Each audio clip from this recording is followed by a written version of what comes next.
ত্যাগর মহিমায় উজ্জীবিত বিপুল উৎসাহ উদ্দীপনা আমিরাত সহ মধ্যপ্রাচ্য নাজি উদযাপিত পবিত্র ঈদুল আজহা। হাজার হাজার প্রবাসীর উপস্থিতিতে জুন 16 তারিখ রবিবার লাখো মুসল্লির অংশগ্রহণে সকাল 5টা 50 মিনিটে আমিরাতের রাজধানী আবুধাবির শেখ জায়েদ মসজিদত অনুষ্ঠিত আবুধাবির বৃহত্তম ঈদুল জামাত। সংযুক্ত আরব আমিরাতের নাজি সকাল 5টা 41 মিনিট তো 5টা 45 মিনিটের মধ্যে ঈদুল জামাত মসজিদ এবং ঈদগাহ নাজি অনুষ্ঠিত হয়। ঈদুল নামাজ শেষে একে অন্যের লয় কোলাকুলি হয় ভার্চুয়াল ঈদুর আনন্দ বাগাবাগি গজ্জি পরিবারের তুন হাজার মাইল দূরে থাকন্যে প্রবাসী আবার নিজের সাধ্য মতো পশু কোরবানিও দিয়ে হন হন প্রবাসী। আমরা দীর্ঘদিন ধরে প্রবাসে আছি, সুখে দুঃখে প্রবাসের ঈদ উদযাপন করি। প্রবাসী জীবনের ঈদ আনন্দময় হোক, সুখে শান্তিতে হোক।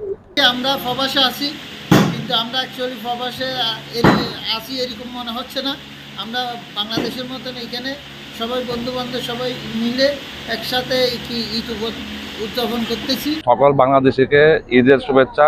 আসলে আমরা এই প্রবাস বুকে যে আমরা দেশের আমেজ নিয়ে আমরা সবাই একসাথে কাজ করি এবং বাংলাদেশের সবাইকে সকলকে ঈদ মুবারক। ঈদুরি ঘিরে প্রবাসীর মাঝে উৎসবের আমেজ বিরাজ গড়িলিয়ে অতিরিক্ত বিমান বাড়ার কারণে ঈদ উদযাপন গরিবেল্লাই দেশত যাইত নপারে বহুত প্রবাসী এতলাই ঈদুরি ঘিরে বিমান বাড়া সহ নিয়ে পর্যায়ে রাখিবেল্লাই বাংলাদেশ সরকারের প্রতি দাবি জানাই আমিরাতত বসবাসরত বাংলাদেশি প্রবাসীও। অনেকে প্রবাসীরা ঈদে যেতে পারে না।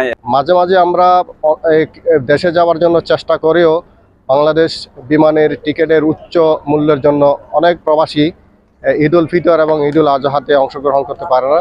ঈদ উপলক্ষে আমিরাতত নিযুক্ত বাংলাদেশের রাষ্ট্রদূত বিয়াকুনুর ঈদুল শুভেচ্ছা জানানোর পাশাপাশি শুভকামনা জানাই।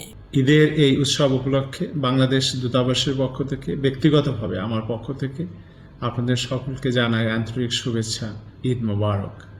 ঈদুল আজহার ত্যাগের মহিমায় উদ্ভাসিত হয়ে আমরা সকলে দেশ ও জাতির উন্নয়নে এবং মানবতার কল্যাণে ঐক্যবদ্ধভাবে কাজ করব, এ হোক আমাদের প্রত্যয়। এই পবিত্র ঈদের আনন্দ আমাদের সকলের জীবনে বয়ে আনুক অনাবিল সুখ, শান্তি এবং সমৃদ্ধি। C+ চট্টগ্রাম।